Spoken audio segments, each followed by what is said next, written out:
Buenas tardes, mi nombre es Fernanda López.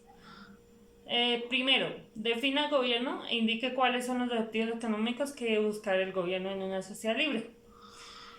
El gobierno es un sistema económico dirigido a dos tipos de actividades, que son los hogares y las empresas.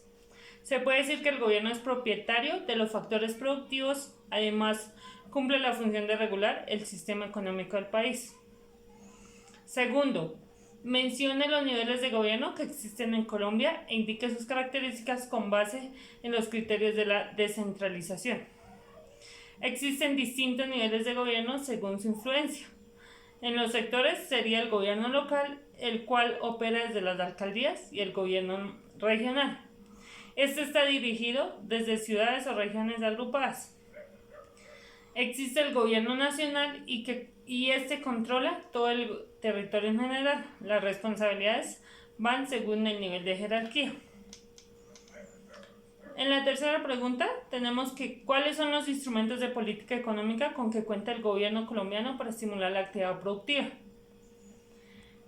El gobierno utiliza instrumentos como la política fiscal, que relaciona con los ingresos y gastos, y la política monetaria, que es regular la cantidad de dinero que circula en la economía. En el punto 4 tenemos de que hablar sobre la relación entre política fiscal y monetaria para lograr los objetivos de crecimiento y desarrollo del país. La política fiscal es aquella en la cual se toman decisiones de ingresos y gastos para incidir en el desarrollo de la economía. Esta política también abarca las decisiones sobre ahorro e inversión y la inversión nacional.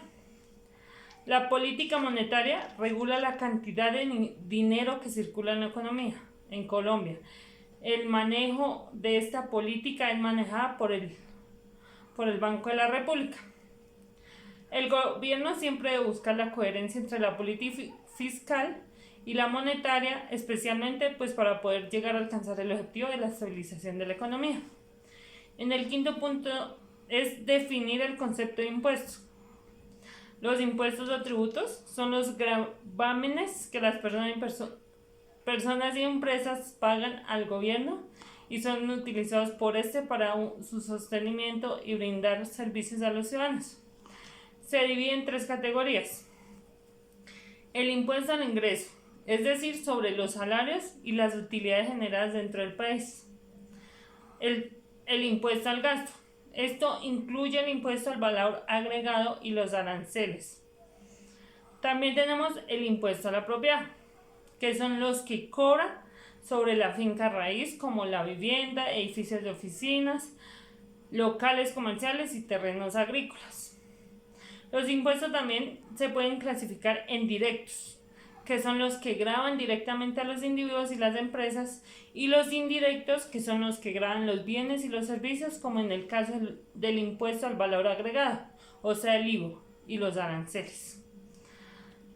Sexto, que es la curva de Laffer. Este concepto se debe al nombre del economista norteamericano Arthur Bates Laffer, quien promovía la reducción de los impuestos nacionales para así incrementar la producción y los recaudos del Estado.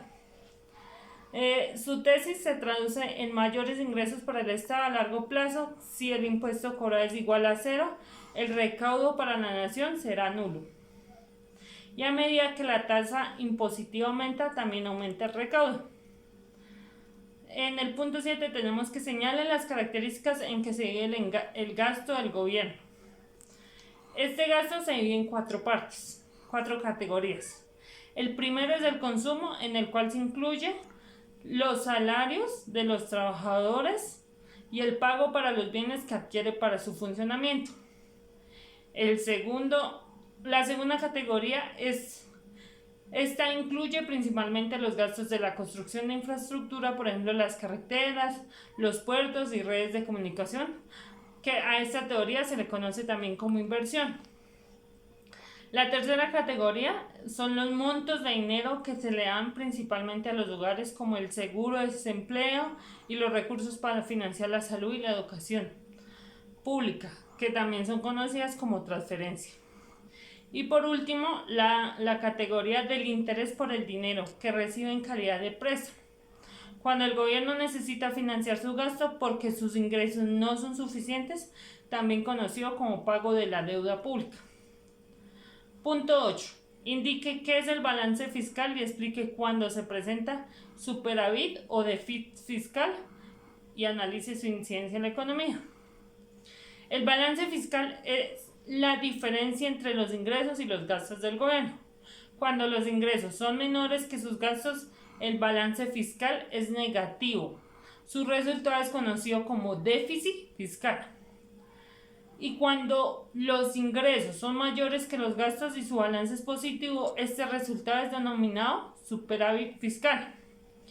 Cuando hay déficit fiscal, el gobierno debe pedir un préstamo para cubrir esa diferencia y cumplir con sus obligaciones de manera análoga.